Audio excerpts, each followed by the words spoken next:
오늘도 행복하세요. 오자유세상의 유현상 목사입니다. 오늘은 누가복음 9장 1절로 6절에 있는 말씀을 중심으로 해서 성도들이여 전도의 사명을 감당합시다 라고 하는 제목으로 잠시 은혜를 나누고자 합니다. 오늘 저는 예수 믿는 모든 성도들은 누구를 막론하고 다 예수 믿고 복 받기를 원합니다. 근데 그러한 신앙의 복은 그냥 받아지는 것이 아니라 구원은 오직 믿음으로 말미암아 받지만 복 받고 상 받는 것은 행한 대로 받도록 되어 있습니다. 우리가 아는 세상도 무노동 무임금, 원칙이 그렇죠. 일하지 않는 자는 임금이 없다. 성경은 뭐라고 말합니까? 일하지 않는 자는 먹지도 말아라, 그렇게 말하고 있습니다. 즉 일하지 않는 자는 먹지 않으면 죽는 거죠. 생존의 가치가 없다, 그렇게 말씀하고 있는 것이죠. 마찬가지입니다. 우리가 예수 믿는 모든 사람들이 예수님을 통해서 믿음의 축복을 받으려고 한다면 반드시 행함이 있는 신앙생활을 해야 됩니다. 그래서 실제 예수님 마태복음 16장 27절에서 그렇게 말씀하십니다. 인자가 아버지의 영광으로 그 천사들과 함께 오리니 그때 각 사람의 행한 대로 갚으리라. 예수님께서 아버지의 영광으로 천사들과 함께 올 때에 각 사람의 행한 대로 갚아줄 것이다. 즉 행한 대로 갚아주신다. 바로 그렇습니다. 행하지 않는 자에게는 받을 게 없는 것이죠. 또 고린도서 3장 8절은 각각 자기 일하는 대로 자기 상을 받을 것이다. 상은 남이 한 것으로 받을 수가 없죠. 각각 자기 일한 대로 자기 상을 받을 것이다. 그렇게 말씀하고 있고, 그리고 성경의 맨 마지막 절 요한계시록 20장 12절은 보라 내가 속히 오리니 내가 줄 상이 내게 있어 각 사람에게 일하는 대로 갚아줄 것이다. 그렇게 말씀하고 있습니다. 바로 그렇습니다. 예수님이 재림하실 때 바로 행한 대로 갚아줄 거고, 그리고 상을 받되 각각 고린도서 3장 8절은 일하는 대로 자기 상을 받을 것이고, 그리고 계시록 22장 12절은 주님이 속히 오실 건데 그때 주님 줄 상이 많이 있는데 그 상은 각 사람이 일한 대로 갚아줄 것이다. 그렇게 말씀하고 있습니다. 바로 그렇습니다. 그런데 그런 모든 상 받는 신앙생활의 공통적인 일이 어떤 것이냐?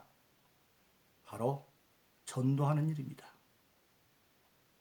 오늘 본문 말씀 누가복음 9장 1절로 6절에 보면 뒤에 예수님께서 갈릴리 사역을 이제 마무리하고 예루살렘 사역을 시작하면서 제3시기 시작을 앞에 두고 이제까지 불러서 가르친 12제자를 전도하러 파송하는 장면입니다. 그런데 예수님께서 그 10절을 보낼 때에 그냥 보내는 것이 아니라 귀신을 제하는 곳 병을 고치는 능력과 권세를 줘서 보내었다. 즉 귀신을 쫓아내고 병을 고치는 능력을 줘서 보냈다. 왜 그러느냐? 전도하러 간다고 하는 것은 한마디로 말하면 마귀에게 포로된 사람들을 끄집어내러 가는 겁니다.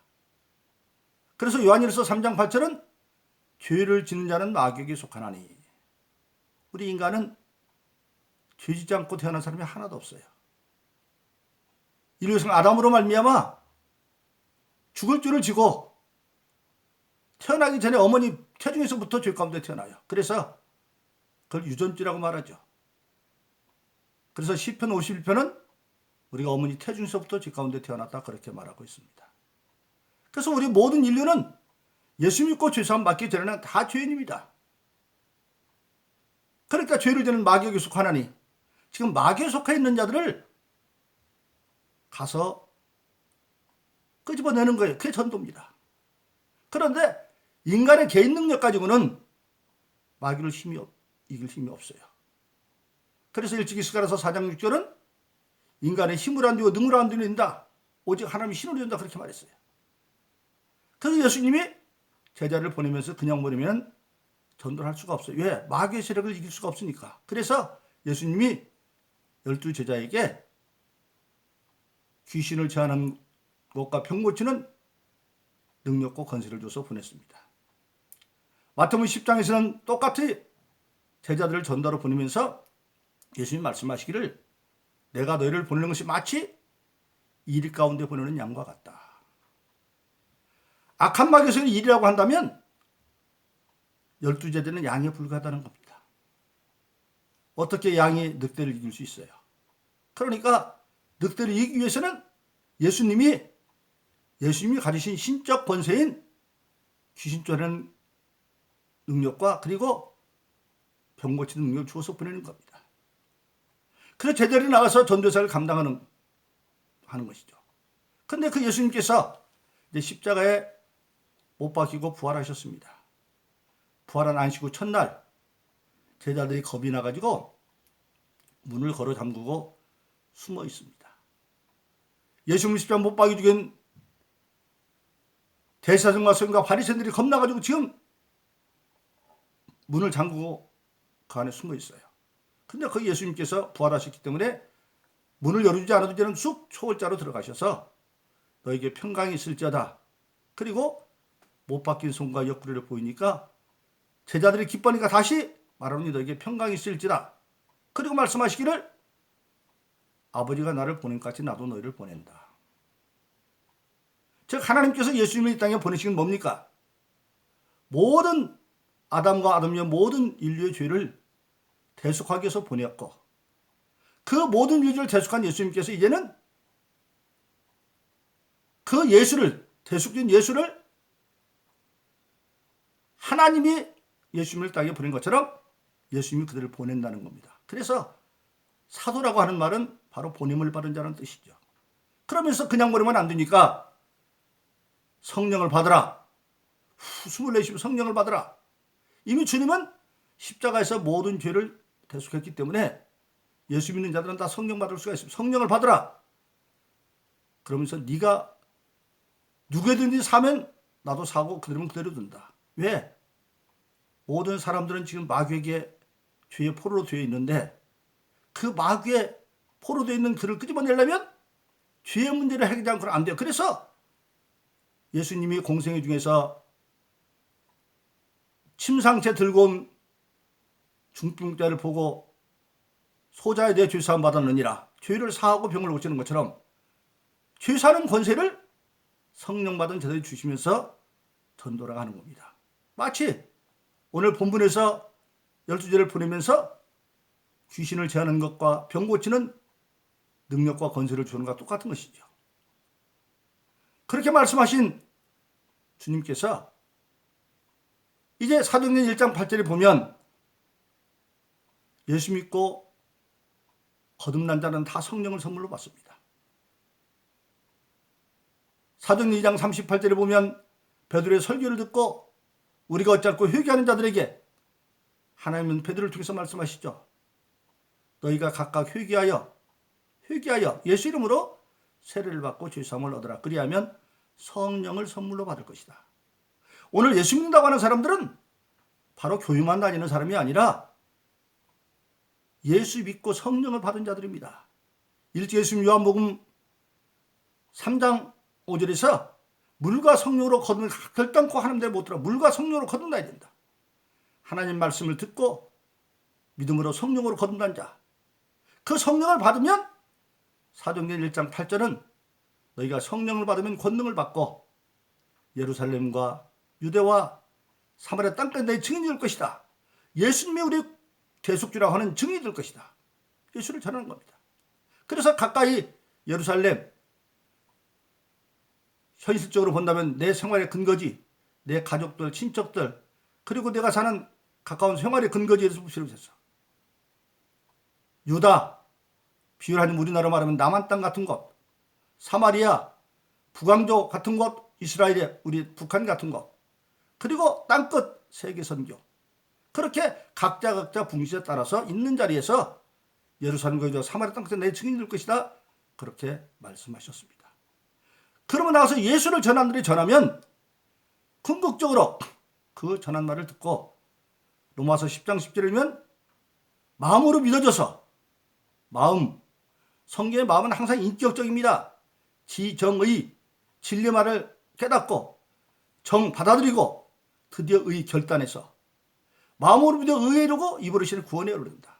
그런데 마음으로 믿어서 입으로 시인할 때 예수를 주라 부르면 구원을 받는데 그러면 어떻게 되느냐 이거예요. 그냥 저주를 할 수가 없는 거죠. 그래서 로마서 10장 14절로 15절에 보면 마음으로 의에 이르고 입으로 시온이 마음으로 믿어 의에 이르고 입으로 신의 구원을 얻기 위해서는 그 전 단계가 있어지는데 보내심을 받은 자, 즉 사도행전 1장 8절에서 말한 것처럼 예수를 증인으로 증거하는 보내심을 받은 자들이 예수를 전하면 듣는 자들이 믿고 예수를 믿고 이제는 예수를 주라 부르면 다 구원을 받을 것이다. 그렇게 말씀하고 있습니다. 그래서 세상에 가장 아름다운 발길은 뭐냐? 바로 복음을 전하는 발길이 가장 아름답다. 그렇게 말씀하고 있습니다. 바로 그렇습니다. 그래서 오늘 저와 여러분들 모든 사람들은 예수 믿고 거듭났으면 다 복음을 전할 사명이 있습니다. 오늘 제자들을 보낸 예수님이 부활하신 이후에 벌벌 떠는 제자들에게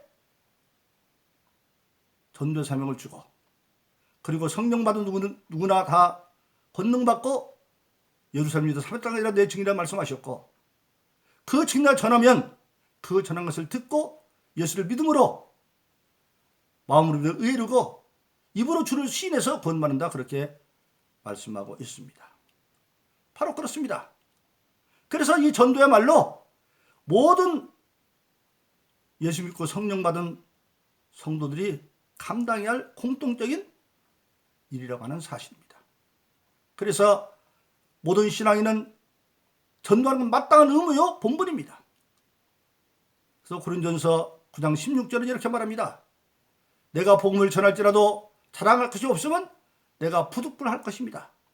부득불 하고 싶다고 하고 하기 싫다고 안 하는 것이 아니라 의무다. 그래서 고린도전서 9장 10절은 직무로 맡았다. 직무, 직분이라는 사실입니다. 따라서 그 본분을 어떻게 되느냐? 고린도서 9장 16절은 후반에 이렇게 말합니다. 만일 내가 복음을 전하지 않으면 내게 화가 있을 것입니다. 전에도 자랑할 것이면 부득불자는 의무뿐만 아니라 만일 의무를 행하지 않으면 화가 있을 것이다. 그렇습니다. 일찍 구약성경 엑소서 3장도 말합니다. 어떤 사람이 죄 있는 것을 알았는데 그 죄를 가서 지적해 주지 않고 그 죄 가운데 사람이 죽으면 죄인지 알고도 지적하지 않은 그 사람에게 죽은 사람 피값을 물 것이다. 근데 그가 가서 그 사람에게 죄를 지적하고 회개를 원했는데 그 사람이 회개하지 않고 죽으면 그 회개 않고 죽은 사람은 자기 죄값을 치르지만 전한 사람은 죄를 면한다. 그렇게 말하고 있습니다. 그래서 반드시 죄를 아는 자는 가서 전해야 된다. 그래서 전하지 않으면 화가 있다. 그렇게 말씀하고 있습니다. 그러나 반대로 정말 내가 전도할 사명을 알고 임의로 고린도서 9장 17절에 보니까 임의로 즉 마음 먹고 행하면 전도하면 상을 얻을 것이라고 말씀하고 있습니다. 바로 그렇습니다.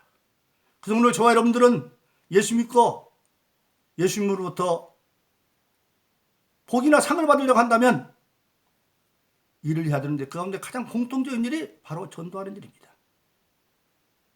그리고 그 전도는 중요한 것이 뭐냐면 때를 놓치면 안 된다. 누가복음 16장에 보면 19절로 31절에 보면 예수님의 친한 예화가 있습니다. 어떤 자색 없는 부자가 있는데 자색 옷을 입었다. 그 당시 유대 사회에서 자색 옷은 귀족들이나 입습니다. 대제사장들이 입고 헤롯 같은 왕족이 입고 그리고 오늘날 우리나라 말하면 국회의원과 같은 사내들인 회원들 대상 앞서 72명 있는 그들이나 입습니다. 그러니까 자색을 입었다는 것은 적어도 귀족입니다. 근데 그는 돈도 굉장히 많아가지고 매일매일 잔치를 해도 바닥이라지 할 정도 돈을 가지고 있습니다. 오늘 말하면 돈이 너무 많아서 이자만 가지고도 다 못 쓴다는 얘기죠. 이게 매일매일 360을 잔치를 해요. 근데 잔치를 하는데 또 중요한 건 뭐냐면 잔치는 주인만 가지고는 안 되잖아요. 초대받은 사람이 있어야 됩니다. 근데 하루 잔치도 아니고 300일 잔치하는데 계속 잔치를 시켜서는 그 잔치에 초청한 사람이 와줘야 돼요. 그건 뭐냐?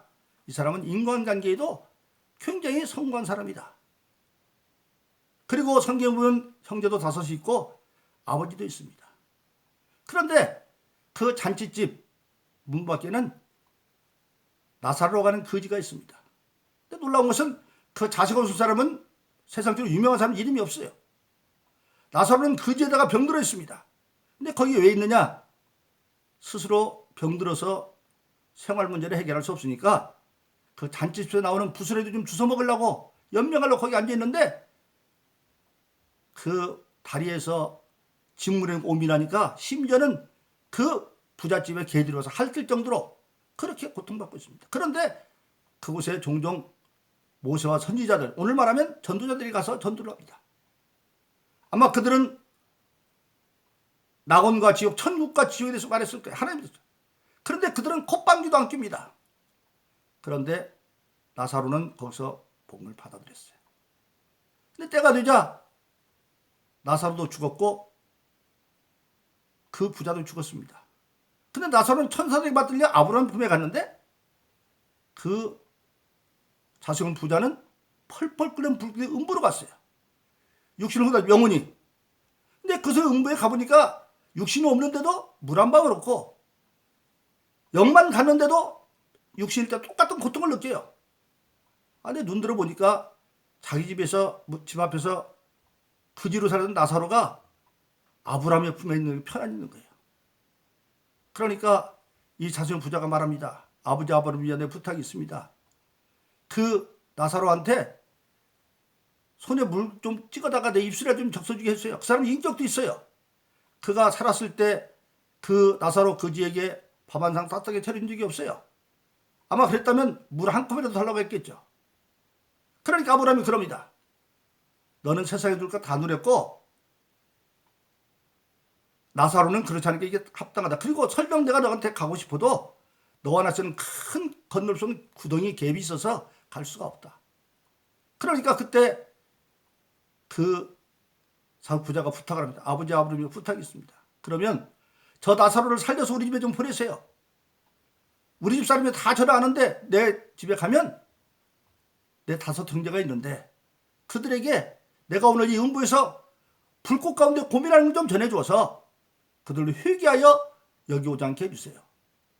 그 자신 부자가 음부에 간 것은 돈이 많아서도 아니고 신분이 귀족이어서도 아니고 사회생활의 승리여서도 아니고 그런 거 다 가졌지만 회개하지 않아서 선지자들이 가서 전도할 때 믿지 않았어요. 회개하지 않았기 때문에.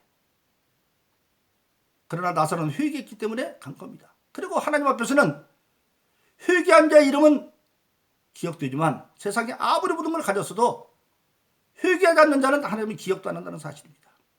그렇습니다.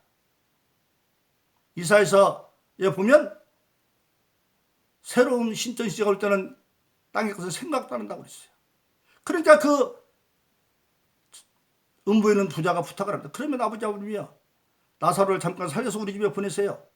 내 아버지 집에 가면 내 형제 5이 있는데 형제 5에게 내가 이 불까지 고민하는 것을 말해서 그들이 회개하여 이곳에 오지 않게 해주세요. 그러니까 아브라함이 말합니다. 소용없다. 선자의 말을 듣고 회개하지 않으면 죽은 사람은 소용이 없다. 여기서 우리는 뭘 할 수 있습니까? 아버지 집에 5 형제, 아버지는 살아있습니다. 아들이 먼저 죽은 겁니다. 지금 5 형제는 음부에서 살았을 때 전도 때를 잃고 음부에서 5 형제의 전도를 말하고 있습니다. 바로 그렇습니다. 오늘 저 여러분들은 육신 있는 동안에 전도할 기회입니다. 오늘 본문에 말한 것처럼 예루살렘이나 사마리아 땅끝 가까이 있는 내 가족들부터, 친족부터, 그리고 내 생활 근거지에 가까운 사람들부터 허락하면 남한, 북한, 그리고 세계 땅 끝까지 우리가 전도성을 감당해서 예수님 말씀대로 내가 아버지의 영광을 하고 천사랑 함께 올 때 행한 대로 갚아주는 상을 받고 군에서 3장 8절처럼 행한 대로 자기 상을 받고 그리고 계시록 2장 11절처럼 속히 올 때, 주님이 속히 오실 때 나눠줄 상을 다 받는 그런 저 여러분들이기를 예수님으로 축원합니다. 오늘도 행복하세요. 오 자유세상의 유현상 목사였습니다. 감사합니다.